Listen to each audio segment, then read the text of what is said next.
Look, if I want Dragon Ball to be the topic, Dragon Ball will be the topic, period. But that's not the topic right now. I'm sure some of you were wondering why I put the title as Infinite Leftism. That should make sense to you here in a bit. But first, let's get into the comment section. Fan art section. Why do I make that mistake all the time? Make the comments. Ah, I made the mistake twice. It's a brain tick. Got it. I understand more about myself now, and I hate that. Anywho, let's get into the fan art section, and then we'll go ahead and get into the topic at hand. This first one is from Dark Ducky. Decided to wake up at 3 in the afternoon and draw Suris with a space outfit. We'll probably outline and color this because I'm super duper proud of it. Nice! And then said sling into the drywall thing. Just always drywall. Last one here is from Salem. Since this is technically a form of fan art, here are all the emotes and toggles for the new Catboy Suris model. For those who wanted references for all of those things. As always, everybody, thank you all for your fan art submissions. If you want your fan art to be shown in a future video, the best way to do so is to drop it into the fan art section of the Discord. But with that said, let's go ahead and get into the topic at hand after you guys subscribe. So, what is infinite leftism, and why is it a problem? And why is it something that we need to talk about? Well, I want to first direct you all to where this idea came from. There's a wonderful thread by Brianna Wu that we're going to be going through and analyzing on this topic, and this is the reason why I wanted to talk about it. Now, I've talked about this not in so many words on my channel, but hopefully this will give us a good preamble into this idea, and maybe you can kind of identify what kind of person you are through this particular conversation, because I'm going to be honest, Brianna uses more articulate language than I could for this one. But let's go ahead and take a listen to it. Let's go ahead and take a look, and you'll see why I wanted to talk about this. But Brianna Wu's post begins saying, there is a huge schism growing on the left that I've struggled to understand. And I think I figured out how to put words to it. So please tell me if this rings true to you. There are policy leftists, and then there are infinite leftists. She says that I am a policy leftist. There are specific policies I want that have a beginning and an end. I can argue for them from a rational basis without calling you names if you disagree. Things like single-payer healthcare, lower housing costs, civil rights for LGBTQ people. This frustratingly brings me into conflict with infinite leftists. They see all these issues in terms of a purity test that spirals into infinity. If you guys don't remember, I've talked about this a few times on my channel as well. The whole, like, hey, I mean, hell, we had a few moments of that earlier on the stream, where I was like, hey, there's only so much that I'm willing to sanitize my language for everybody else's sake. There's only so inoffensive that I'm willing to push myself. There's only so far I'm willing to go down what I find to be a largely inconsequential rabbit hole of purifying myself for an audience when I just don't find it useful. Blue Cat says, then there's Uwu leftists because they redeemed an Uwu for 50,001 channel point. I'm gonna die. Said like tolerance of intolerance things. Well, kind of, sort of. Basically, it's how when somebody says, like, let's say the term idiot. Like, we have our discourse around the R slur, and then somebody says, we shouldn't be using the term idiot. And then a whole group forms around the idea that we shouldn't use the term idiot. And this is a thing that happened on Twitter for about 2 or 3 weeks. The idiot discourse came and died pretty quickly, because I think most people saw through it for what it was. Just a few people wanting to be more divisive. And sometimes it's hard to tell if that's like a bunch of right-wingers trying to psyop people who are on the left, or people who are on the left just trying to be as inoffensive as possible, trying to be as pure as possible.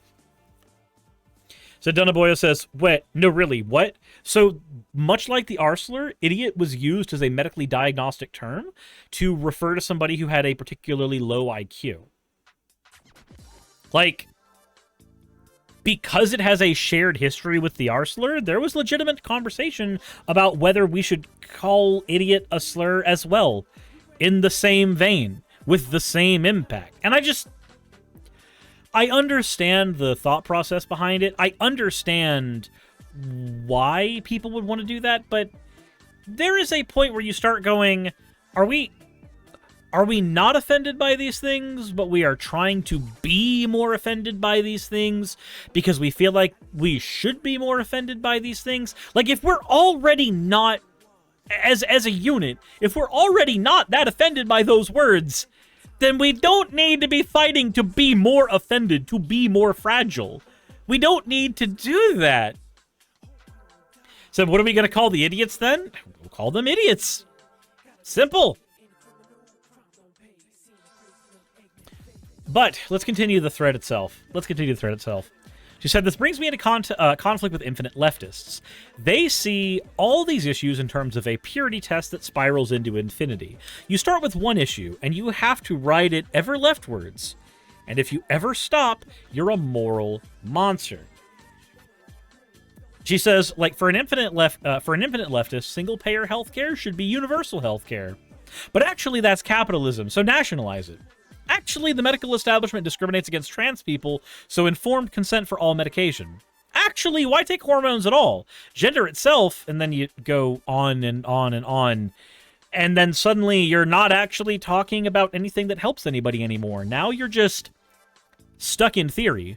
You are literally bathing in theory and hypothesis, and you're not actually changing anybody's mind. You're not actually helping anybody. You're just trying to sculpt yourself into the bestest, most purest being. You are just trying to make yourself so wonderful that even Marx would suck you off.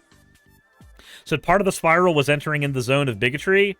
And that's typically what happens, is that you get people who, they try to make themselves more and more left, more and more pure, more and more the right way to be, and then eventually they just end up being gatekeepers. Eventually they just end up not only being not useful, but they end up forming cliques of similarly non-useful people who are jerking each other off about how useful they are to the ideas of leftism. Said, even Marx, I don't want to be sucked off by a weaponized bucket wheel excavator. Said, wait, how is single payer not universal? The government pays for it, but can choose who doesn't get it. The point is that it spirals. It spirals completely outside. So single payer healthcare, as I understand it, can be a single insurance group, or it can be a single national governmental group. Either way, I could be incredibly wrong on that. I'm willing to be corrected on that in the comment section below. If somebody would like to correct me on that, I'm probably incorrect. Actually, you know what? Single-payer healthcare is a type of universal healthcare in which the cost of essential healthcare are covered by a single public system. Okay. They said, I think you're correct, or at least it's close. So I thought single-player was usually, if not always, government. Usually government, yes, but it seems like the commonality is just, it happens to be a single system that everybody gains access to. Whether that is tax or whether that is something else ends up being a conversation for the people who are working on that healthcare system. Said, it sounds pretty stupid if you think about it. I'll never be the purest leftist I want in a world of peace where we all get along. These are the people that, like, their personality becomes revolution.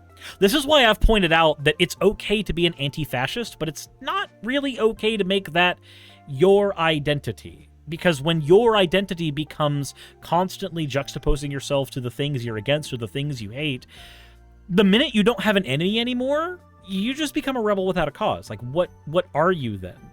You can be an anti-fascist person. You can be anti-fascist without that being more important than your individual identity. But let us continue here. Said, it's not that those policy goals are even the problem. It's that all these arguments are moralistic in nature. Policy leftists can't ever have a moment to go, hold on, how are we going to do that? If you do, you get screamed at by your own side. Infinite leftism works well online. I got caught in, she says she got caught up in it a lot during the Gamergate era.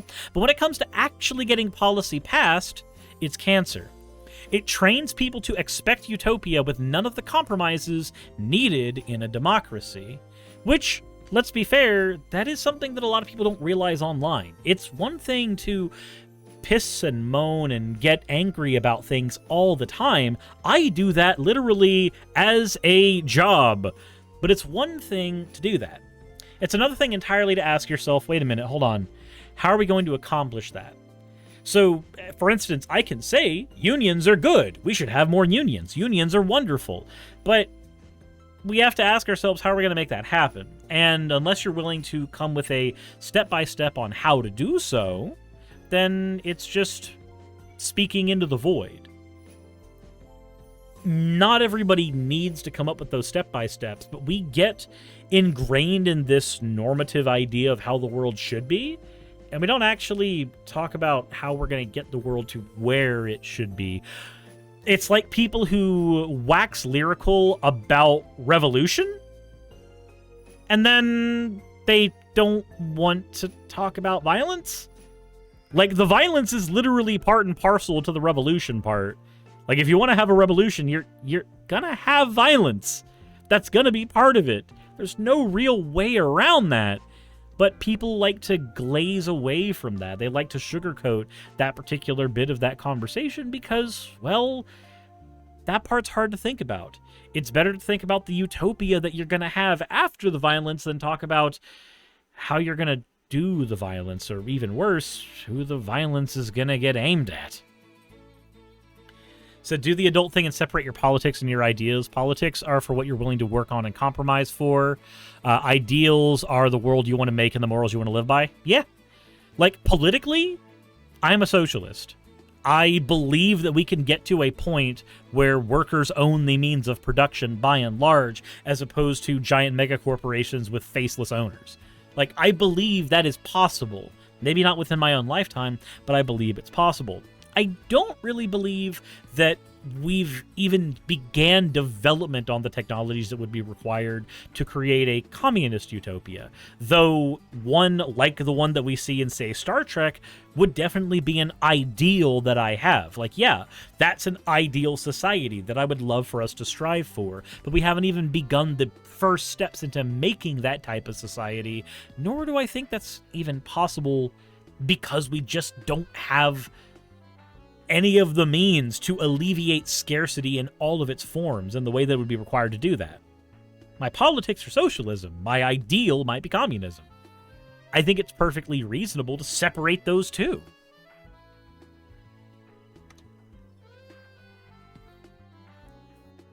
Brianna then continues to say, let's be clear, infinite leftism does incredible damage, particularly to the marginalized people it's supposedly trying to speak for, because the people most hurt by the system are held to the highest infinite standards of purity. This shit show with infinite leftism is like coronavirus. Everyone catches it eventually. And I think a lot of people have had it often enough to be immune to it. It's why infinite leftism is so much weaker than it used to be. If there's any future for a progressive taking over the party from corporate Democrats, it's going to come from policy leftists who have a narrowly defined set of objectives. That's a base requirement to build the coalitions needed in a democracy. Infinite leftists will scream, they'll call you names, they'll puff their chest and insist that theirs is the only way to win. But most people are frankly tired of that bullshit, or are looking for an off-ramp. Our reasoning and strategy is better than theirs. Said, oh, I see. You're getting everyone all riled up before my stream. Thanks. Hi, Rhino. How's it going, bud?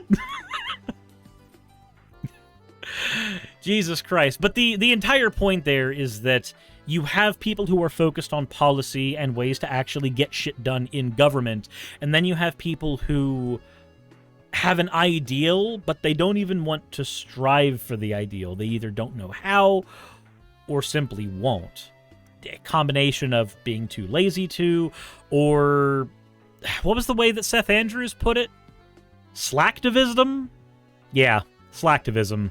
This literally the exact words that Seth Andrews used when talking about this kind of Twitter yelling and screaming as opposed to actually doing anything that helps with the way the world is right now, even whether it be on a meta level or whether it be on an individual level. It's slacktivism. It's something to make you feel better about yourself, make you feel more pure, but it doesn't actually do anything. Like, yeah, you're shouting and waxing lyrical on Twitter about how trans people need to get escorted out of terrible situations, but I don't know, did you get into your car and actually help somebody who needed it at any point? Did you donate to an organization that does that? Did you dedicate any time to an organization that does that? Did you do anything besides just saying, think of the people, think of the bad things that need to be the good things? Like, just get up and do something. Whether it's talking to your state representative, whether it's the bare minimum of going and voting, whether it's checking in on your friends who might be in less ideal circumstances that maybe you have the power to fix. Maybe you have the power to change that. You don't know that. You won't know unless you're asking, unless you're checking in on them. Like, get up and do something, as opposed to just sitting here talking about doing something. Go talk to your representative who's supposed to be going against the person you don't like in your district. You don't like Lauren Boebert in your district? Well, who is your party putting against her in the general election? Do you know who's going to be doing that when that time comes? Do you know who's doing that for Marjorie Taylor Greene? Do you know who's doing that for Ron DeSantis, for Greg Abbott? Are you going and actually trying to make the world a better place, or are you just getting angry that it's not currently a better place right now? So I don't know. No one's written it since I've been here. Maybe it needs love. Said, Suris, this is why I did the mini counter protest at my school. It's not a lot, but we did try. Yeah, and that's fine. Like, organizing a protest is doing something. It is, in fact, doing something. It's raising awareness for something. Complaining about something on Twitter can be raising awareness, but I'm going to be honest, Twitter is its own echo chamber. Twitter is its own place where ideas grow and then die. It's not the real world. There are people from the real world in it, but if you think about the big Twitter dramas that go viral, and then you talk to a random person in the grocery store, they're probably not going to know what the fuck happened there. So are you saying my tweets aren't going to change policy? Yes, that's exactly what I'm saying. I'm saying your tweets don't change public policy, but talking to your representatives does help change public policy. Organizing protests does help change public policy. Doing things that are newsworthy does help change public policy. Like, those are the things that can change. And hell, if you can at a local level, if you've got the charisma for it and you want things to fucking change, run yourself. You can just do that. Like, you can literally run in a local election.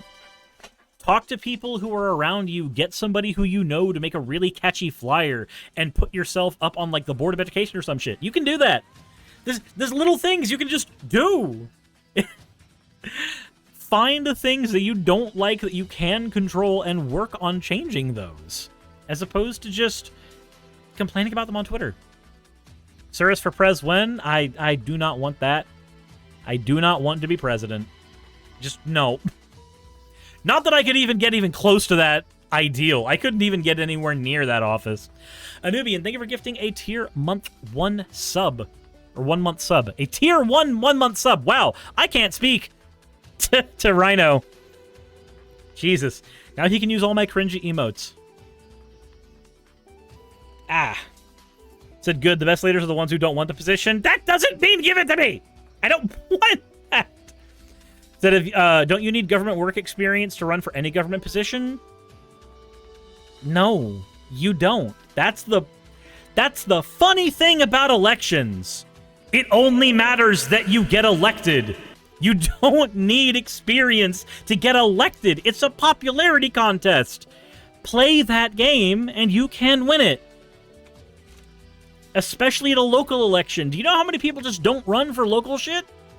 Because they don't think to? You don't need experience to be in the government. Being in the government will be the experience.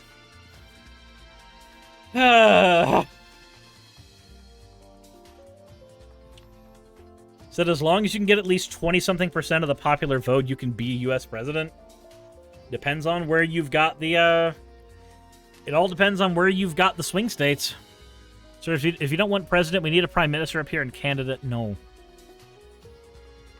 No. I'm not doing any of that. But that's enough of that. I wanted to bring up Brianna's thread because I found it putting something into words that I had wanted to put into words as well as she did. And I did make an effort to reach out to Brianna and ask her, like, hey, are you okay with me showing this in a video? Knowing that sometimes there's people in my audience who might not necessarily agree and might decide to be part of a Twitter storm as a result. But, like, that 135,000 views, she's already got the Twitter storm. She also pointed out that she's a public figure, so it doesn't matter either way. Still.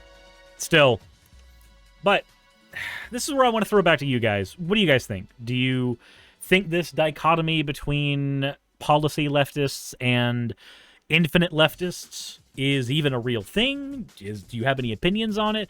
I'm curious what y'all think. For me, I hope I've made it somewhat abundantly clear that I do not like the idea of being an infinite leftist. I like the idea of there being an actual, tangible goal. And if we have to set up another goal after that goal's been reached, then fine. So, I mean, yeah, it's a real thing, but I'm against it. Well, let me know what y'all think in the comment section below. Hit the like button if you haven't already. Subscribe if you haven't already. And as always, everybody, insert end of video tagline here.